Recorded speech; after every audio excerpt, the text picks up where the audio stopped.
now. Okay. It's just this week has pretty much was like I had a set schedule, and that schedule was shot through with 12 shotguns. It was great. That's why I gave up on making schedules. Well, for me, who is always working on projects, a schedule is actually incredibly important because that's how you make sure projects stay on schedule. So is that how project management works? Partly, yes. Who blew what up? Everyone. Email compromises, dumb users, people not understanding how things work, having to completely engineer a brand new VPN solution that we've never used, dumb help desk technicians, dumb field service technicians, and then I had my cloud service technician nearly in a panic mode that I had to walk him back from the ledge today because he accidentally deleted a AD group from a local server because he accidentally clicked the wrong button. There was no warning or anything saying, hey, Nope. Are you sure you want to do this? Nope, he was trying to find the properties, which properties and delete are very close with each other, and he's working on a remote connection to that server, and enough of delay, it was, gone. And they didn't have recycle bin enabled, so it's just gone. Oh, that's rough. It was fine, they didn't really need it. It's fine. It is fine, but he was just like, he was trying to be so cautious and careful, and he was doing everything correctly, and he misclicked, and it happens. It happens. So I told him, I was like, I'm not mad. Honestly, like, this is so far the easiest thing I had to work on today. Not a big deal to me. You never responded to me on Discord. Yeah, I was typing a message, and then I got hit up, like, in 3 other ways. So, no, I haven't got that far You've been yet. knocked up 3 other ways. Shut up. I think it's time we hit the button. Who cares? Oh, are you recording? Yeah, we can say whatever we want right now, because you're going to be... Stop muting the channel. Anyways. Hey, look, podcast time. Did it?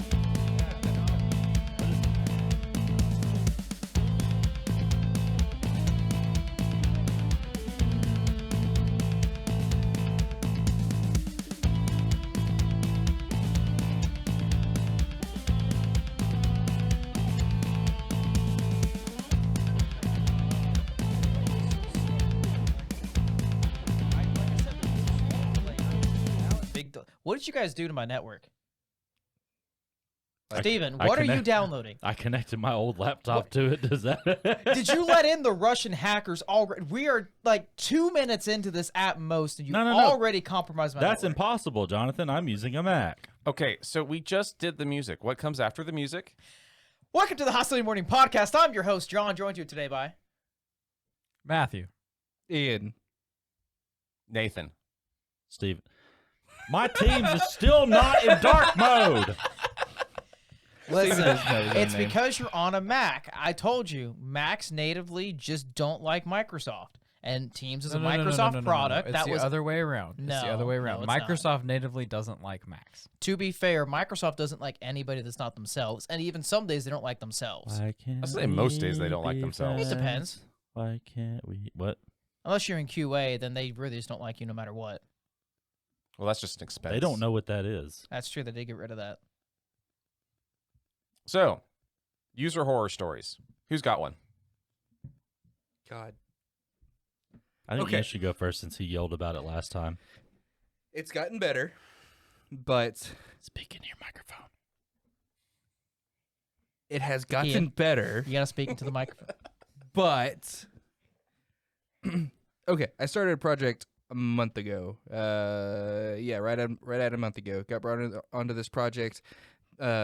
Users are telling me that they just need a few reports, or my boss is telling me the users are needing a few reports created. Really easy thing. Get into a meeting, and they're like, "Hey, we need 6 to 10 dashboards created by December 12th."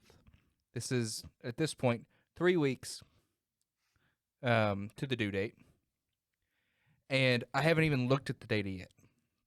I don't know what I have. I don't know what they need, and it. Simple. So you're in data analytics, right? Yes. Yeah. Just like any data analysis, you make it up. Oh, This is that's how that this works? is the easiest solution. Listen, you have access to nice graphs, you have access to nice pie charts. Just throw a bunch of hullabaloo in there, and then just make it look really, really nice, like awesome, like ray traced graphics. We're And gonna then get just there. submit it. Ooh. We're gonna get here. Okay, so 3 weeks to that, they're like, okay, we need six to 10 dashboards. I'm like, what? If you want a good dashboard, it's gonna take you a minimum of a month to go through, test all data quality, especially for a new pipeline, and make sure all filters and everything are actually Question. working. Yes, What is the timetable for a passable dashboard? for a passable dashboard. Passable, yes. What's your definition of passable? Meaning the dashboard loads and sometimes data is there. Sometimes data that I can get you that in an hour. Perfect. That's what you're doing. We're not too far off. Anyway, Results are so- results. Another week goes by. I finally come back to them and say, okay, what are you actually wanting? Because what I have is absolutely worthless. They tell me then that all the data that they've provided me through this pipeline is being sourced from Google Sheets. And That's their first mistake. not only that, it's being sourced from Google Sheets, and it's all fake data. Like I said, man, ray traced graphics. Ray trace those. See, if you had just provided your own fake data, it would have been no different than Easy. their fake I data. literally took their fake data and made my own fake data so that I could have a semblance of knowing what I was doing. I heard you like fake data in your fake data, so I Oh my gave you God. fake data in your fake data. so Is you this can kind of a fake your data. negative pot? Is this like if you have two Yeah, sets of fake data, then it ends No, up no, no, being Yeah, real no, now, data? now it's actual data. We did this 4 times essentially. This is a Ooh. yeah. Now he's data. He's like fake data pi r I just squared. went like, I just scenario went right absolute now. value data. Yeah. That's all. At Maybe- some point, maybe even if it's cubed negative, at this point. I really hope we get a mathematician in the comments, just to like Tell us how wrong you are. Let me tell you something. anyways, I finally get them to understand that the way that they're wanting this this portrayed, which is with these hours per project by week, what they have given me, it's impossible to do. And so then I start talking to the data engineer that wasn't supposed to be on the project anymore. Finally start talking to her. We get into it, and they haven't filled out one of the columns that I don't have access to. So I had no idea it existed, and this one column is what this entire project hinged on. So I take that to them, and I'm like, okay, I'm going to get you like 3 dashboards that are okay. And they're like, we don't need dashboards, we just need reports. I love this. This is the pain I feel on a daily basis. I love this so much. So I'm like, wait, what? So you don't need any kind of filtering. You don't need any kind of. You basically just need something that statically pulls data into a graph. You want Excel. Oh, we already use Excel, and we pull the data from Google Sheets, and it's just too much, too much manual work. We want this automated. Okay. How much you want to bet wait, the end wait. result is they still pull the They're going results to. of the report and put it back in a Google So sheet. their end result that that they have had up to this point have been Excel spreadsheets, and the data in said Excel spreadsheets has been pulled from Google Sheets. Yes. I heard you like sheets in your sheets. This Wait. legitimately, this sounds like a What? perfect scenario for Power BI. Agreed. See, 100% Like agreed. legitimately. I said that. I said that. And I was, but the company that I'm working for, a big M, does not use Power BI. They have Tableau, which I'm using. They have an internal tool for dashboard creation, and then one other thing that I refuse to touch, even if it kills me. So that's not happening. Tableau is my only option. I'm okay with Tableau. I'm good at it. It'll work. It's not going to be great, but it will work. Exactly. We'll do it. So, after taking all my fake data, putting it in, and making sure what I need to have is somewhat viable, I start putting it back into, or putting the original pipeline back into the source so that I can see how it looks, make sure everything's working right, and it does. there's just zero visibility on anything. All these pretty graphs, all these ray trace graphics that I have, and these reports are just going to blow their mind. They don't exist because the fake data that they have in this pipeline is absolute garbage. Why do they have fake data in the pipeline? Because this I actually learned last Thursday after our previous episode. They are creating a new tool, and so there's no that tool has not been launched yet. Therefore, the tool cannot populate the data. So everything that's in there is fake because it has to be fake because there is no real data. Yeah, it's placeholder. Yeah. It's all placeholder. Okay, Got it. so that makes that- more yeah, sense. that's logical. That does make more sense. Again, I didn't learn this until last Thursday, though. But have they explained how this new tool set is going to work and publish the data? Because that's important for you to be able to build the dashboards for it to be published too. So no dashboards right now. That's Again, right, that's this is right, it's Just just reports. Yes. So that helped me a lot. I'm actually going to maybe get this done on time, which is the end of this week. So we're okay. But nothing will populate until people start using the tool after the beginning of the year. So I am going to have to come back on, and they're going to have to pay us more money just so I can double check stuff and make sure that everything's working correctly, because they did such a bad job with the source files that I can't touch, which doesn't make any sense because it's all fake, that I can't verify anything. They'll bring him back in 5 years. So just for the listener's sake, this is an example of what waste, fraud, and abuse looks like. Yes, like very, very clearly, like waste, fraud, and abuse, like across. Now I understand placeholder data being there while you're building the tool set. The problem, I mean, here I've is, done that too. I know I've done it, and like I don't even I've done do it, this. yeah, work. this Here's the problem: is like they couldn't have even provided you with an example report that has actual reflective data for you to test against to ensure the report pull is accurate. Because right now, you can pull all that fake information, but you have absolutely no idea if the data is correct that you're pulling. Exactly. And again, this would not be an issue if they had just used their existing data that they have been compiling for the last year. Yeah. There's a lot there. If they had just transferred that into the source file that we're using, which is actually like 12 sources, it's ridiculous. Tableau does not do well with multiple sources like that. It can work, but Power BI is vastly superior when it comes to data management. It's been a bit of a nightmare, and so I had 40 hours to do this project over the course of last month, so 13 hours for a couple weeks. I was able to get 10 more hours out of it, and I'm still maybe going to get something that I wouldn't even consider past an alpha for anything else. But it's going to go in production, so it's fine. And no one will look at it for at least 3 years. No, they'll be looking at it in February. No, I mean going back and validating it that it's actually right. Yeah, why would We'll you see. audit your data? You never We'll see. audit your data. The data is just, it's there, it exists, it's happy. I mean, why would you ever go and do validation checks? There's no reason ever to do that, because computers always crunch numbers 100% accurate every single time. I lost count at how many directors I got angry at me because I would actually go and look at the raw data. Never look at the raw data. Only look at the nice ray trace reports. That's all that matters.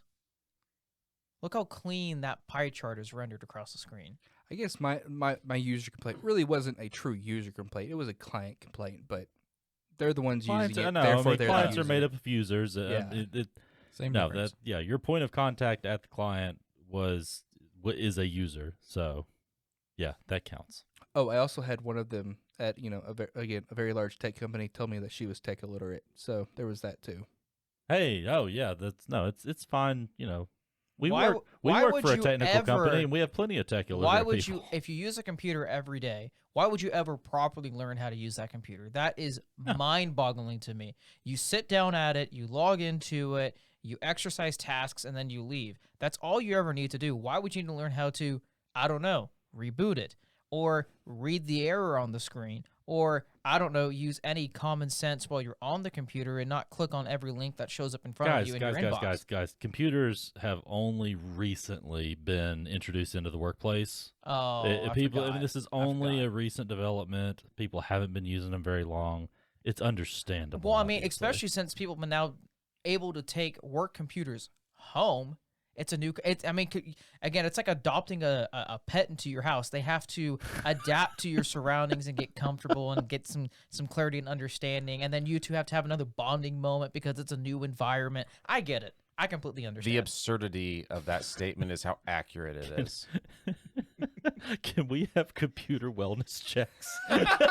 We should. Oh my god! Over the years, Show up at someone's house and knock on their door. Wait. If we're gonna do that, we also need to give them safe zones. The computers. Computer safe zones, yeah. No. Over the years, I've done many house calls for either business people that take or have work machines at home, or just for standard users that, hey, we went to Best Buy, we bought this laptop for my student over here, and now it's not working. I will tell you this: there is no safe zone in that house. The only place that computer is ever safe is either taken out to pasture or in the loving embrace of a technician. No, but it depends on the technician. Okay, that's fair. So Not is this you. like the Sarah McLachlan, but instead of in the arms of the angels, it's in the arms of the technicians? Yes. Oh my goodness, we should make that ad. But seriously, I'm not talking about a safe place in the home. I'm talking about a business opportunity where we can set up these computer daycares where we store each one in a Faraday cage, so all it has to do is meditate and relax while its loving user is at work, and it doesn't have to worry about it anymore. I like We're that. gonna make tens of dollars. I love Yes, this idea. I like that. Yeah, we start the trend of everyone having a Faraday cage as a safe space for their computer to go. I love this. Your computer 100%. needs 1 hour of peace and quiet every day. 1 The hour? Faraday No, cage. No. It's like a toddler. It needs at least 3 hours worth of naps a day, or else it gets really cranky. This could actually make money with parents. The parents put the computer in the Faraday cage so that the kids don't have access to it in any way. My computer's just been doing some really weird stuff. Like, have you put it in the Faraday cage lately? Yeah. Well, no, I didn't put it in there yesterday. Well, it's cranky and it's not in a good mood. Now, so if how you- long was your computer up yesterday? Oh, 6 hours? You didn't let it have a nap here. Okay, let me have it. We'll go put it in the back. Let it have its little nap time. We'll give it, a few quick little updates to, fill its tummy up with. Maybe we'll go ahead and purge out some This temp is sad files. because there's people that would. There's people that would believe that. Exactly. But, We can- We're and being we gotta completely capitalize on preposterous, this. but yet, We gotta capitalize on this. like, I'm fine with that. we can use Ian's progeny to test this on. that's My mean. child would figure out a way into it. That is actually 100% true. Unfortunately, you're not wrong. Yeah, no, Yeah. they're gonna be they're gonna know this stuff better than we do. So Oh my God. piggybacking off of that, I'll just flat out say that horror story this horror story in the sense of it hurts my brain to even think about this right now. And it's only been on, I believe, 3 occasions, but that's enough. It's far too many times for this to have occurred. I have been on the phone with real life human beings, allegedly, that have believed truly that their monitor, the screen that they look at what's going on in the computer, that's the computer. Because it is. The I've run functioning, into the these people actual, before, yeah, yeah. the computer. So I've had people say, it's like, okay, we need to reboot your computer. We need to hard reboot it. Like, you need to hold the power button down, shut it completely down, and then come back up. You've only run into that 3 times? And that's enough. Only 3 It's times? far too many. Yeah. in all these cases, was there a desktop involved? Yes. So granted, devil's advocate here. We grew up. I'm gesturing to Nathan because he's my older brother. We grew up with an iMac, right? So the screen was the computer. Unacceptable. And Not a the, okay, lot of people. not the G4. The G4, it was in the base. The G4 was a special computer. It still is a special computer. I would say that y'all The- are a niche case because I'd say most Mac users that may have had, they probably didn't All-in-ones have experienced exist the Mac Pros. in the Windows realm, and all-in-ones are, for better Few or and far worse, between. No, and far they're- between in they're the business common-ish. realm. They're too com- common. they're In In the common-ish. business realm, in the consumer realm, you would be surprised at how many all-in-ones there are in the wild. Listen, the problem here is it's all of terminology. Steven, what you should have said is don't turn off the computer. You need to hard reset the CPU. God, And stop, they would stop completely it. understand what you're saying. You or the stop. hard disk. You stop right now, because that's the other thing that drives me up a wall. Because I've heard that too many times as well. I've heard, the terminology, the CPU, to be and fair, then the hard drive. if you would And- while your computer is on, if you just rip the CPU out, it would reboot the machine. That is true. It would that's. It'd be permanent, but it would reboot. Yeah, you're right. Speaking of the CPU, I had a buddy build a new gaming PC recently, and he bent one of the pins on the motherboard Ooh. and somehow bent it back, and it's working. Oh, Yeah, I've you done can do that. Yeah. As No, long no. as you don't break it. Knowing this guy, I am amazed that he was able to do that and figure it out. I was just like, what? You know, He told me that, and I was just like, bravo. I'm air clapping right now. Like, you go, man. I did not expect that. the to go back to the all-in-ones and the desktops, I had a ticket when I was at the help desk that I'm having flashbacks on. This case was an all-in-one. It wasn't, monitor CPU. It was an all-in-one. And I'm doing this over the phone, and I've been trying to explain to people like all day that no, you have to hit the button on the CPU, not the monitor. And it turned out this case, so they're looking for the CPU in quotation marks. They can't find it. And I'm like, all right, you got to be kidding me. We've got to figure this out. It took me a little while, and then I realized, well, maybe this one actually is an all-in-one. So I looked up, what room they were in, where they were at and everything, and it was an all-in-one. So that was kind of the flip side of that. It does happen. And that's It fair does for this happen. now. And I guess to address your devil's advocate, in all of these circumstances, because of either prior familiarity with the environment or our management software that we have that tells us, make and model Oh, yeah. of computer stuff like that, I was fully aware of the fact that it was not an all-in-one. It was very much a desktop. Yeah, that's the nice And thing about a that- lot of the and management at tools. least one of these circumstances where this is the one that stands out as the most blatant because they were just genuinely mind-boggled. They were I know genuinely for a mind-boggled, or fact. you were No, genuinely mind-boggled? both. Okay. Both. I know for a fact that the tower, the computer, was literally sitting beside the monitor. Now, on the other occasions, I believe I believe they were either like on the floor, down beside it, or in one of those stupid desks from the '90s where they had a cupboard for the frickin' tower. When Oh, we that's just, started on that's just a that. fan box. That Oh, doesn't do anything. It's connected to the monitor, but it doesn't do anything. Yeah, huh? But no, in this particular case where it stood out as the most blatant, no, it was sitting beside the monitor, and I had to explain to them that the box that's connected to it with the little flashy light, that's the thing you need to turn off. And then they did it, and boy, weren't they surprised when the screen went black. And they're like, "Oh my goodness, the screen went off." I'm like, well, good night. Can't believe it. He turned the computer off. You gave him the gold star for the day, right? No, Give them the helmet stickers. no, they got one of those. What are they doing in schools now? Is it the cards? It's like they Yeah, have little- like blue cards and yellow cards and stuff. It's like soccer. I don't understand it. Yeah, I don't know. We didn't even get that.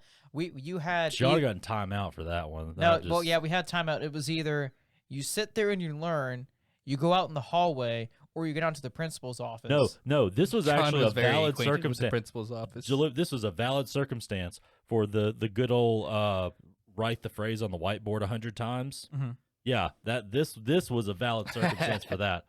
It's called a tower, not a The screen CPU. is not the computer. The screen is not the computer. The screen is not. Yeah, do it 200 more times. They have carpal tunnel, Stephen. Like, That's too dang bad. Thank you for coming to my TED Talk. you feel better? Yeah, a little bit. Oh, good. How about you, John? Oh, good Lord. Where do I start? Do we want to Just go? one. You have to pick one. I have to pick one. Well, this one's less of a user, and this was more of I was trying to help. Microsoft doesn't count as a user. This wasn't. No. You got to side witness this interaction that happened 2 weeks ago, where a vendor decided to finally get buck with me.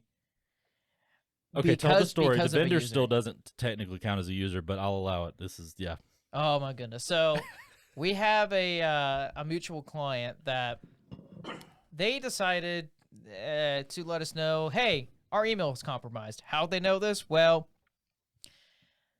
they clicked on a link that got sent from somebody that they thought was actually the recipient. It wasn't. And, well, one thing led to another. We remediated the site, but in doing so, we needed to enable additional security policies, one of those being MFA. Well, when we enabled MFA, and the version that we did, it broke their SMTP send relay through their line of business application. So the user's all flustered and angry because they can't send out any of their invoices or any of their pay requests. So they reach back out to us. I start looking into the problem because I'm the one who made the security change. One thing led to another where we needed to open a ticket with their line of business application. I reach out to them, and by God, it has been a long time since I have actually heard somebody so defeated yet so angry pick up the phone in my entire life. It has been a while since we've talked. You don't answer my calls anymore. You rarely show up, but it's fine. No, not you this time. So I answer the phone, I do my spiel, I explain the problem is, and in the gruffest, I've been smoking a pack a day for the last 20 years. I'm hungover right now, and I've just helped another client that is extremely stupid replied to me going, well, have you tried enabling app passwords and plugging that in? Mind you, we're on modern authentication inside of Microsoft 365 Cloud that app passwords, for all intents and purposes, have been fully deprecated.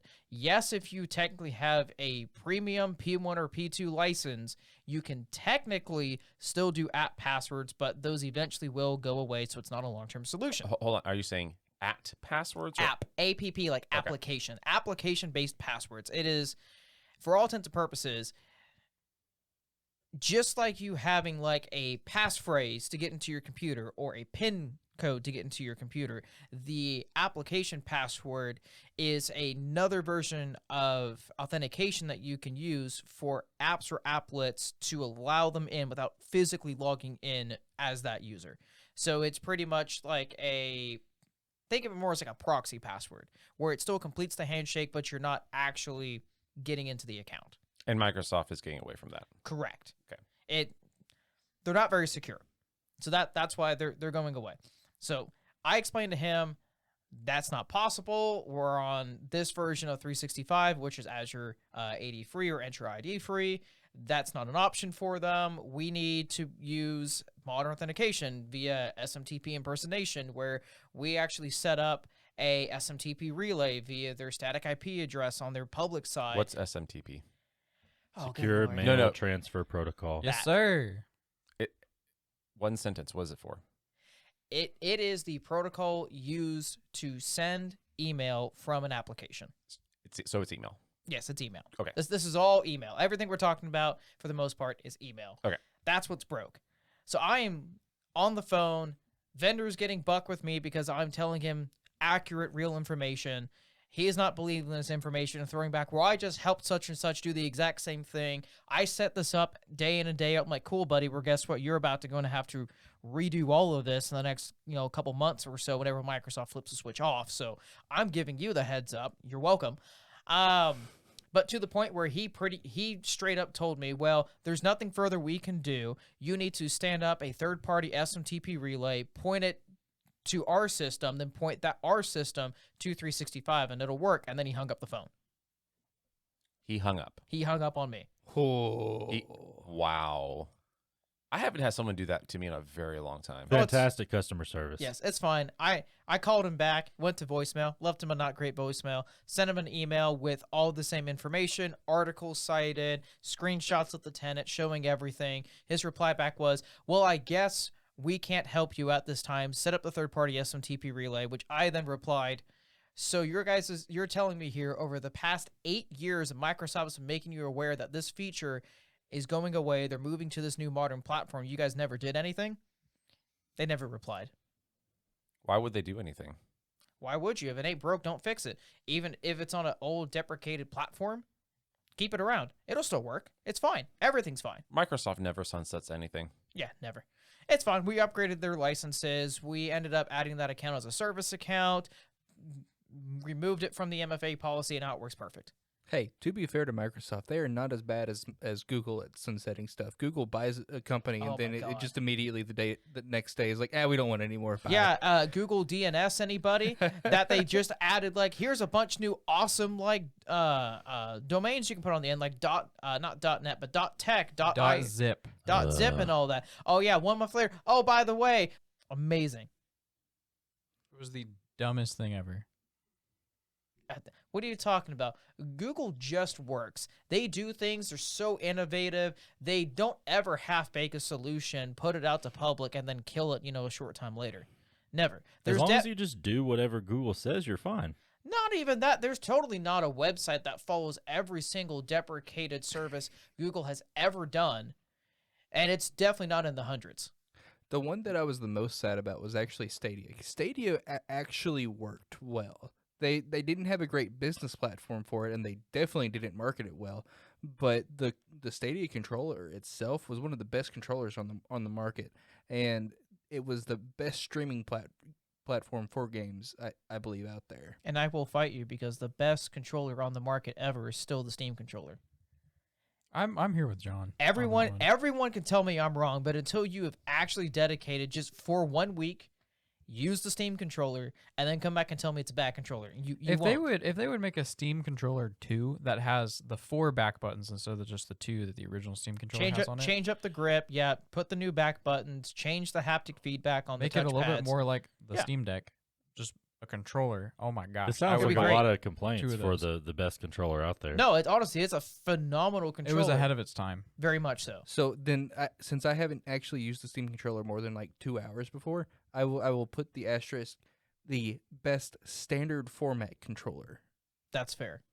I did like that controller. I have fallen in love with the PS5 controller, which I can't remember its name. Whatever. The DualSense. The DualSense. DualSense 5. I do like that controller a lot. Original Xbox 360 controller. Still the best. I will tell you this: the only one better on the 360. I mean, on the 360, on the original Xbox was the Mad Cat controller, the clear plastic one. For the original Xbox? Yes. That one, phenomenal controller. Yes. Oh my goodness. That was 100%. the sound of John and Stephen high-fiving Yes. for the listeners. 100%. I've never agreed with you more on a subject. I had one of those as well, and they were fantastic. Mad Cats was a good brand. They were. For the generation, I would agree that was very good. But if we're putting it against all controllers, No, that's fair. No. Yeah. No. Now, the Duke was obviously the best controller ever released. The biggest surprise controller that I've used was the Switch Pro controller. Yes, that is also a very good absolutely controller. love the Switch Pro controller. Yeah, agreed. Like the first party ones, they've got some heft to them. Yeah, well, Like that's what I like. Yeah, that's what I like. Yep. I don't feel like every time I move it or I'm gonna like throw it halfway across the room. No, completely agree. Not that he's ever actually thrown it halfway across the room, but No, never, not once. there's no dents in walls. That was that was the downfall. I never did to the wall. That was the downfall of That game was my controllers, was going wireless because you didn't have the tether of a wire. When we had back in the day, we had wires for gaming controllers. I mean, if you chuck the thing, it could only go so far before it got caught by. It's kind of like having safety ropes for. No, tell that to my father. That I still remember to this day. Back in our old house, he had his office, long hallway, dining room. What he did when we were playing Melee one day, he got so mad he pulled back, ripped the controller out of the GameCube, chucked it down the hallway, and dented the far wall in the dining room. And the control worked just fine. Worked perfect. Well, see, again, he broke the safety tether. Hey, but that was Nintendo. All right, Nintendo makes original Xbox still did the wired controller the best with the breakaway. Nintendo's plastic so was good. something else. Yeah, it was. It was amazing. Nintendo plastic was only N64 controllers. Nintendo's not the thumbstick. Nin- Thumbstick was bad. Nintendo's You plastic stop it. is It- only no, like they the broke tier all the below time. Nokia's. My Yes. favorite rage. The plastic is fine. The thumbstick build quality horrible.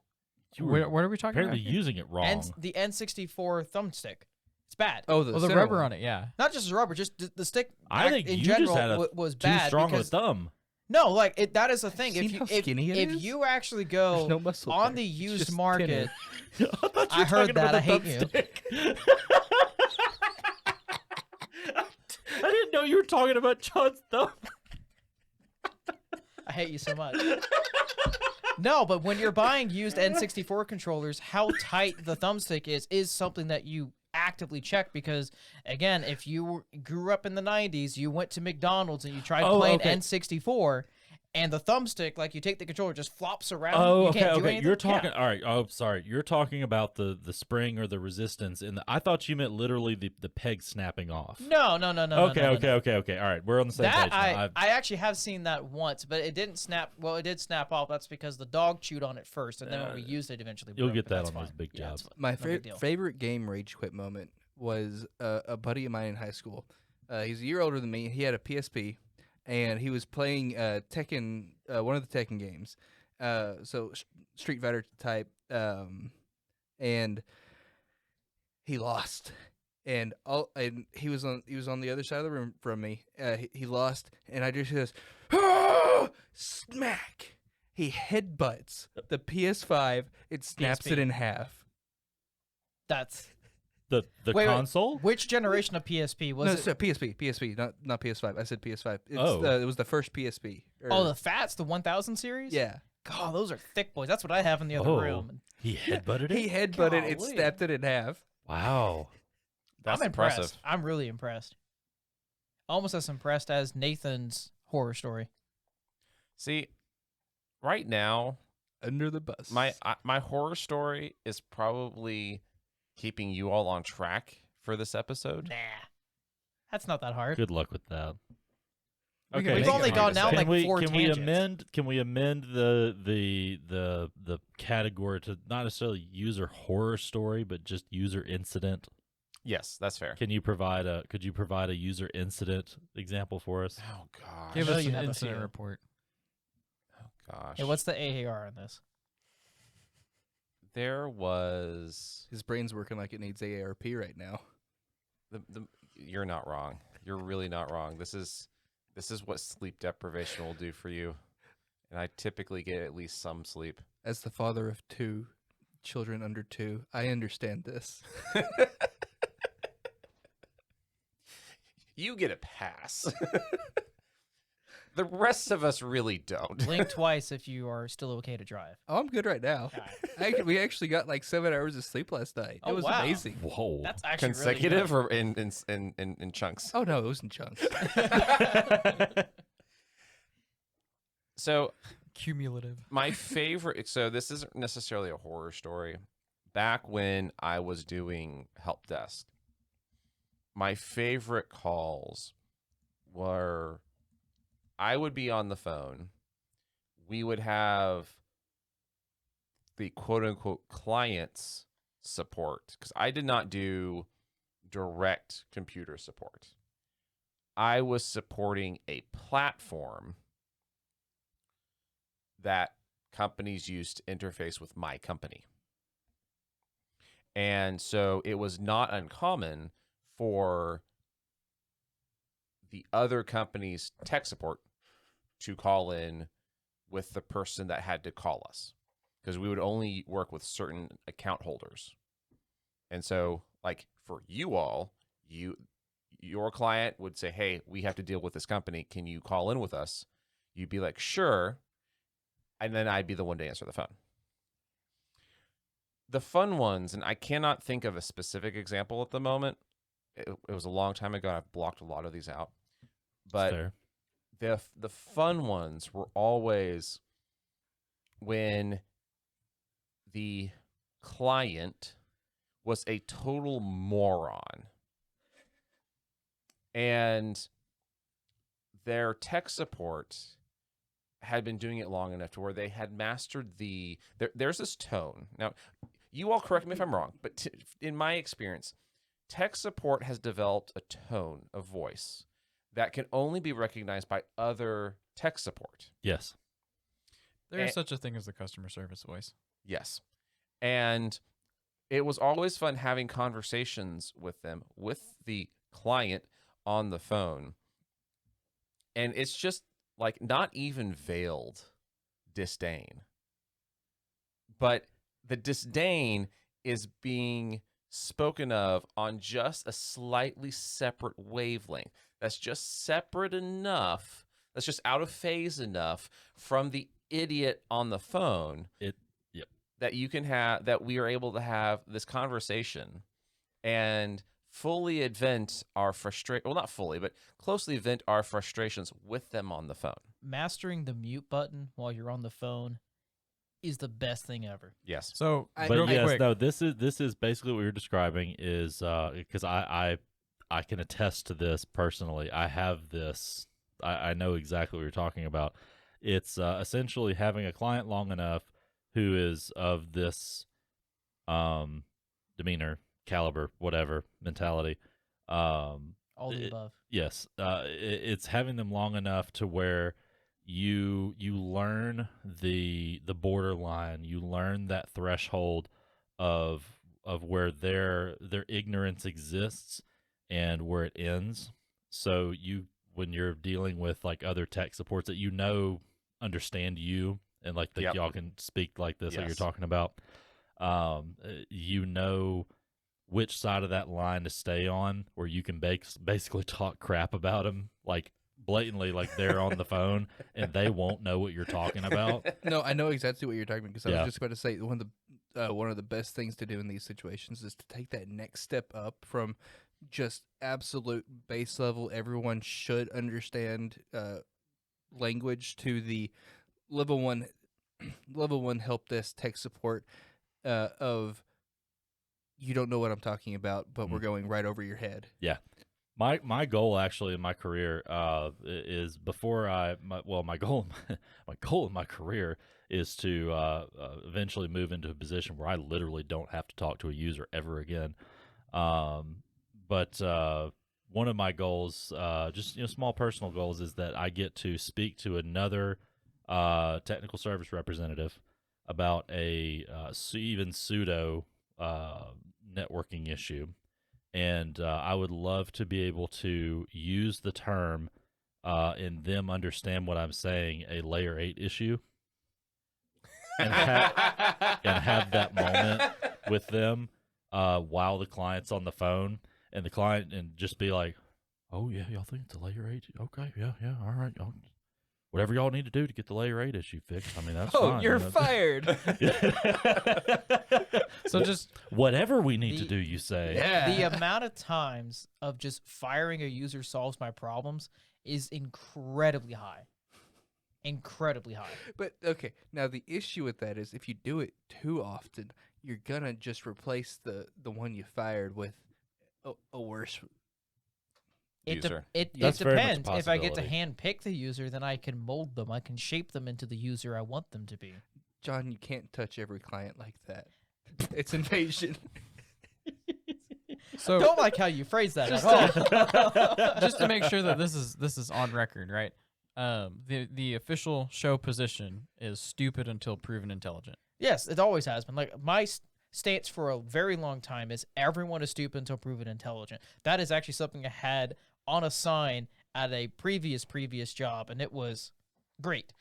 And the reason being is if you always assume someone is dumb, you handle every issue like they're dumb and incompetent and don't know how to use a computer. And then you find the diamond in the rough where you have that one user who is 2 steps ahead of you already and has fixed their own problem before you even got to your conclusion. That is where you finally hit peak euphoria on the help desk. Just don't assume that they're malicious all the time. No, just idiots. That's fair. Well, okay, so There's a lot of very nice, may not- very kind. do not idiots. act in such a way. Do not act on your assumption that they're malicious all the time, but always suspect that they're malicious. I think Just don't I always think the act base on that assumption suspicion. that they are stupid until proven intelligent. I agree with the base assumption being that the stupidity is not born out of malice, Yes. but Usually there laziness. does come a point where it is just malevolence Yes. directed at tech Yes. support. And then that is Yes. when I remotely execute one of my favorite scripts, which flips their keyboard inputs around, and it's the most hilarious thing in the world. I have literally seen, after I did that to a user, again, this was at a previous job, them rip the keyboard out of their computer and throw it out of their cubicle. That's amazing. It's amazing. Again, Hold on. How long ago was the most recent time? I can't say. I cannot say. But I have that script on a thumb drive for a reason. It's one of my favorite things I ever made. I made that one. The duck script you put on your computer that I Yeah. found on GitHub was amazing. Yeah. I also have another. It still sits dormant on my computer. Hey, nothing's killed it so far. I also had another one that would randomly rotate the display, like occasionally, like it was on a set timer. That one was hilarious because I did that. Again, I can't say timetables, but they were definitely an executive. They definitely did not understand computers, and it always gave me an excuse to go and talk with them. And every time I talked with them, I always came back with a little bonus. It was great. So you were farming. 100%. 100%. You created your own side quest, like in a game. You had to get creative with a few of them, but yes. That one of the Oh, ways I God. learned scripting as well as I know now is by making stuff like that. Why do I not find this shocking at all? I don't know. I'm kind of Just an create a-hole. a scheduled task and let it You can do everything and- yeah. Yeah. It's even better when you know how to execute remote PowerShell against machines. PS Session is one of the best commands Microsoft has ever put on inside of Windows. Okay, so there is red hat hacking. There's white hat hacking. Would this be This is straight Well, black hat. This It's is straight black this is hat. kind of this borders on malicious. This is like Well, this is like gray hat with like a little like star on A it. dark gray hat. Yeah. This is charcoal gray hat. Charcoal Yeah. So I chose. Does you know, that qualify? Okay, genuinely. I chose chaotic good would on you my qu- build. Would It's that fine. qualify as hacking? Though? Neutral. I'll give Considering you you neutral. were simply managing machines within your internal, Managing Managing a was big big air quotes on quotes, what yeah. I was doing on some of the but stuff. you were simply managing your infrastructure. That's Yeah. not necessarily hacking. You had full access to all the things that you were. Oh, I had way more you access just on that stuff mistreated than that access. occasionally. It was also I was doing pen testing. Sure. Our security software did not catch what I was doing, which especially when I remote Did signed you all my report scripts. that to you? To the No, team that- 100%. What I was good buddies with them at work. I got along with the networking guys, our sysadmin team, except for one sysadmin, but he was no longer there shortly after I was brought on. Again, the majority of the management liked me. It was mostly Well, yeah, because you fixed all their problems. I fixed all their legitimate problems, and again, I sometimes caused illegitimate ones just to go hang out with them because it was great. Again, you can't sit in your office all days. Again, they know everything. And then number two is who you have to find either the chillest director or the chillest C-suite operator there. And then that is your new best friend. Whatever you do, you make sure they know your first name, your last name, the exact desk you sit at, and how long you've been at the company. If you befriend those two people, you can pretty much run your infrastructure as any way you want. also if you are not part of the in-house tech support? Don't 'Cause do any of this. If you are not part of the in-house tech support, find somebody on the in-house tech support to make your best friend. That is also true. Because yeah. for me, I was actually never on in-house tech support because again, I had very specialized responsibilities. So I actually never did your traditional PC support, but I always was very careful to make sure that I was on excellent terms with several of the people who Yeah. were. Now I imagine this probably won't be a large portion of our audience, presumably. But for those of our audience, for those of you that are not in a technical role whatsoever, you're in some other industry, some other, you are the receptionist, or You you are. stumbled into this, and we are very thankful for you. We question why you're still subjecting yourself to this, but you know what? We appreciate you. Please don't take anything we say personally. Or do. This is all for entertainment purposes. This is how you Sometimes. don't be an idiot. Yes, but nonetheless. clever. So for all of you that are here with us listening, make for like as much stereotype there is around IT people and the IT team or the help desk. Make friends with them. Be nice to them. The most The important. better relationship you have, if you can get on a call with a help desk team member and with some kind of a problem, and you can make them laugh, and you can one thing definitely for sure, every time you have a problem and you need to call help desk or just the tech team in general, get the problem solved, be helpful, be mindful of the questions they're asking you, and give, helpful answers. And then once the problem's solved, they're going to try and get off the phone with you because they got other stuff to do. But just have a real quick talk with them. Make a real quick comment, make them laugh, have a little laugh with them. Just, make a little small talk or something and start developing that relationship. They will treat you so well.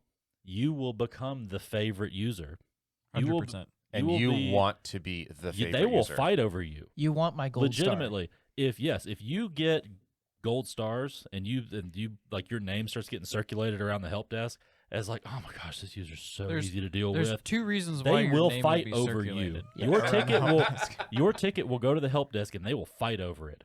And you'll get serviced way faster than everybody else. That's Now- the misconception. Like all people, you hear it all the time. It's like, oh gosh, I called the help desk and they were so mean and they were so negative. It took so long for them to answer. Because you're a pain in the rear. That's why. You are a royal pain and nobody wants to talk to you. I mean, if every you'll be time that you pleasant- call the help desk, there's a problem, chances are you are the problem. Yeah. If you'll, and again, like, just Google. Just Google. You don't even have to you Google it, whatever your problem is, just Google to say that you did it and just go to the first result and just memorize the first line of it, then put your ticket in. And then just the first thing you say, well, I tried Googling it and I saw this thing and it said blah, blah, blah, but that didn't work. That right there will go miles with the help desk because that shows that at least There's some initiative. you put some initiative and thought into it and they'll go right into the next step. Exactly. And the And most these are really easy things that just regular people can do that will make their relationship with the tech team, the help desk, much more productive and pleasant. Because being on the tech support team, the most important thing that we actually have in our tool set is an intelligent user. Yeah. We like smart users. They're very independent, able to solve their own problems. And when they usually open tickets with us, it's because they actually need real support and not, my keyboard doesn't work, my mouse doesn't work, I clicked on this button and now there's a weird message on my screen and I don't know what this is. If you can read, comprehend, and articulate your problem in an intellectual manner in a way that actually easily able to know what the ticket's about so we can already pre-stage a solution for you to get you in and out of the queue as quickly as possible so you're able to work, we're able to move on to other issues, and we're able to have a very positive interaction. It's better for everybody. Yeah. And on top of all that, for you guys that are on, tech support teams, one of the most important things you can ever do, and I got this feedback from working IT now for 13 years, is just be personable. If you can be personable to your users and to your management staff and anyone that's around you, you will go leaps and bounds ahead of most people that even have more technical experience than you do. Yeah, don't be a robot. Don't be a robot. Don't be a robot. Don't be the typical stereotype of you're an IT guy who sits at your desk all day, you're by yourself, you come in, you go out, you're a drone, and you're not really seen much. When I worked corporate IT, I was well-liked and well-loved because, one, I was very good at my job, I solved their problems, and two, I talked with everyone. I had relations with everyone. I knew what was going on in the office, what was going on in their personal lives. It was great. Yeah, and I mean the comment about the users about having that make that small talk, make that one just ask a question, have a little short conversation. That goes vice versa as well. That's It how goes, you build good yeah, relationships. that goes for the help desk and the tech team as well. Do that with the users because it goes a long way. Especially, I mean, in the area that I work in, which is field services, which is more, face to face. We're called out. We're actually, in person. It's actually a little, in my opinion, easier because you have environmental data. You can, every time, just because I personally hunt and fish, and so anytime I go to a user's office who has like mounted game or like pictures of fishing trip or something like that, I'll chat them up about it. I know enough about sports that I can chat them up about football or baseball or basketball Sports or something. ball.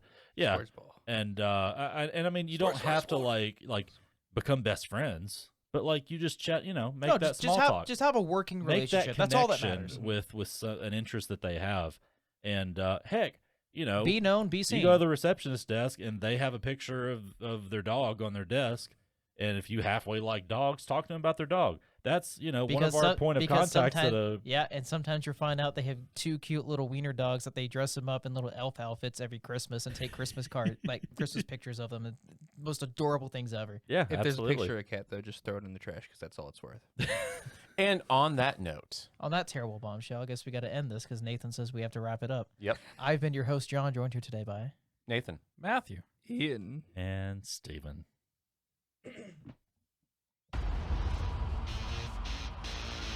You almost forgot again, didn't you? I was actually like, oh, this is such a nice ending. How can I go from that was